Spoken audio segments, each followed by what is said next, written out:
been reviewing The Acolyte on this channel, doing our best to get through it without losing our minds. In fact, our episode 6 and 7 reviews will be coming out tomorrow. Well, there was a lot of discourse going around after the show launched about whether the show did well upon its first episode release. It's episode 1 and 2. Everyone went back and forth. They touted different numbers. But what Nielsen is now showing is that it had the second worst premiere of any of the Disney Plus Star Wars, only beaten out by Andor, which sadly is the show everyone loves, but nobody cares about. It came in 7th in the top 10 streaming original shows. What I want to point out here, more important than The Acolyte, is just how dominant Netflix is in the streaming world. Like, it isn't to be undersold just how dominant Netflix. Even one of them is a Paramount show that somehow works with Netflix. Just above it is Netflix's show Dancing for the Devil, the 7 million TikTok cult. I want to watch that. I do.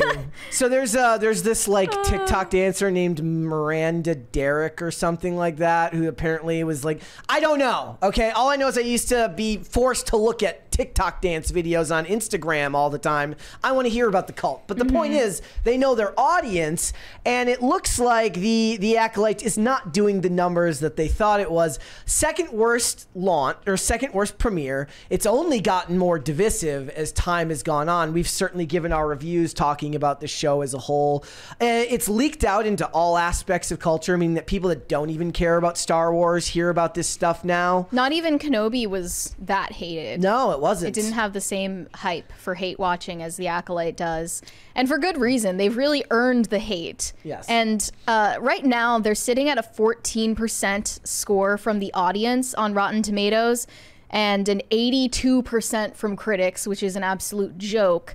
But some people reported that Rotten Tomatoes was trying to cover their tracks. They just got rid of it for a while. They hid the audience score during the premiere of the 7th episode. Nerdotic posted about this, saying that they removed it from their main search. And it reappeared mysteriously later on. But we've already known that Rotten Tomatoes is compromised for a long time. It's going Captain Marvel route of hiding stuff from the audience. I'm honestly surprised that the audience score is even that high. I would have thought it just would keep dropping further and further. I mean, I think the funniest thing at all is that, like, to this day, like, you have to, like, again, we talk about terminally online. If you remove yourself from, like, terminally online discourse and you take a step back, and you think about how funny it is that a movie review site is like ground zero for the culture war in some respects, where whether it's Captain Marvel, whether it's The Last Jedi, it became this weird stomping ground for both sides of the culture war to claim that they've been review bombed. And then everybody fights about it. And it's like, well, the battle for the soul of America happens tomorrow, and it's going to happen on RottenTomatoes.com. Didn't Leslie Headland make some kind of response to the low audience score relatively recently? Yeah. Let me see if I can find that here. What was it she said? I thought it was like relatively magnanimous, but really she's just trying to save face. You know, Brett, that's a really great point, what you just made. It's that the issue is that in the individual media is being used constantly as the battlefield for the culture war. Yeah. This is Leslie Headland claims negative reviews for The Acolyte are review bombing, and she previously claimed she was sad that the show was being quote-unquote dismantled. This is from her Hollywood Reporter interview. It makes me feel sad that a bunch of people on the internet would somehow dismantle what I consider to be the most important piece of art that I've ever made. And she's now claiming the negative reviews are just review bombing. Everybody knows what review bombing is like. Truly, when the show first came out, my publicist was like, okay, with the review. And I was like, does anybody take that seriously anymore? Perhaps the average, I understand the point of it. What is that the average viewer would look at the site and say, oh, the user review is really low. But I think that if you're in the Star Wars fandom, you already know what review bombing is. So if you're totally new to the fandom and you're considering watching the show, it could affect you. But I also think that my work in the past has been very word of mouth anyway. So I think that because behind the scenes we all know what it is, it's not concerning, but it's pretty expected, I would say.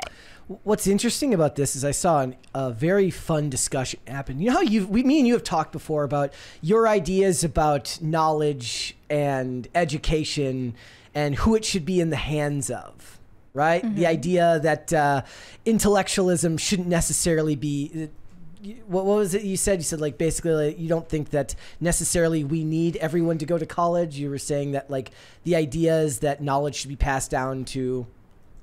the people who can afford it, aristocrats, essentially. Yeah, aristocrats. There was a discussion happening about how back in the day, when a small amount of people were the ones to review movies, it was better because what we would now deem shills. Now, I don't know if I would call Siskel and Ebert shills. I think they did a pretty good job of, voicing their opinions one way or another on movies and television because it wasn't such a polarizing topic at the time. But they're basically saying like, well, it should be the voices of a few that matter when it comes to movies and television, and you should just listen to them. Yeah. Well, if I have to listen to only Collider and Screen Rant, just no. That's essentially what Leslie Headland is saying. Yes. The only opinions that matter are that of the official media outlets that are going to shill for us anyway. That doesn't work in the age where most of these companies are all owned by subsidiaries of larger companies. That also doesn't work in the age of social media. And she's making a bold assumption that the people giving the Acolyte negative reviews didn't give it a chance. Exactly. And we've perhaps given it that's 7 true chances. for a lot of people,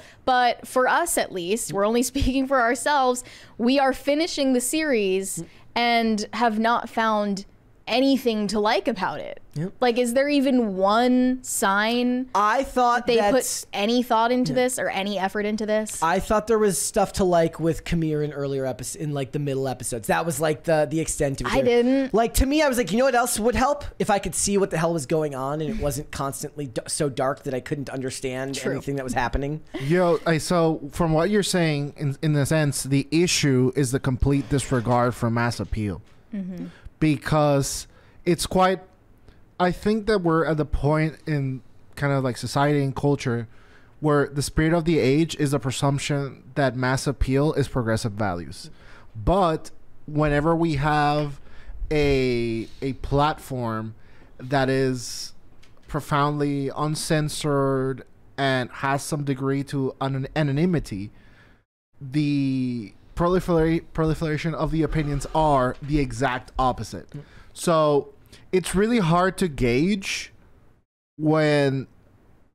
how much of the audience is what they would consider like a right-wing Yahtzee or progressive, because I don't know if it's probably algorithmically that the platforms are, we're all better segregated. Mm-hmm.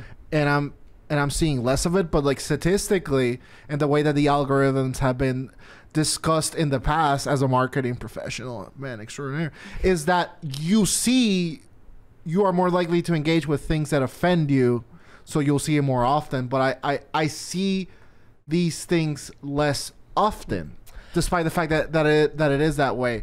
So I don't know. I will push back a little bit on this chart here, because when they list the amount of episodes, there are less episodes of the Acolyte than there are of these other shows, and it's going by minutes watched, right? The problem is, have you even heard of most, like, Star Wars is not just an American brand. Star Wars is a global force, has been for decades. I don't know what Eric is. No. I know what I haven't heard of most of these. I know what Sweet Tooth is. Didn't care to watch it.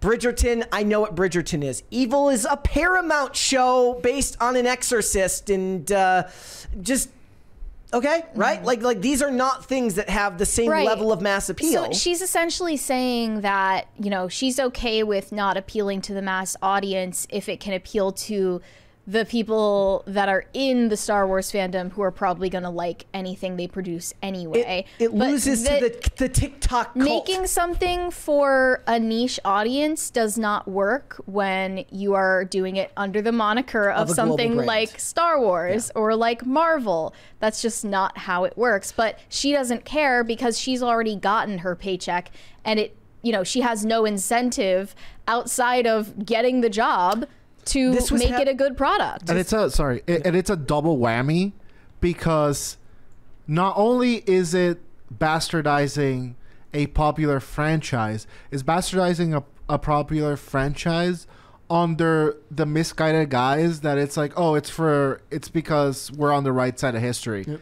And so it really leads to a philosophical discussion of A, is it the right side of history, and B, who gets to decide the right side of history? It's certainly not the former personal assistant of Harvey Weinstein. And what they're doing here, it's the same thing. Like you said, it's the decision to go niche, right? They just did the trailer to Agatha All Along, to the Agatha series that nobody cares about because it was a niche character in a Disney Plus Marvel show from 3 years ago that nobody remembers nor cares about, and everyone's saying, why are you making this?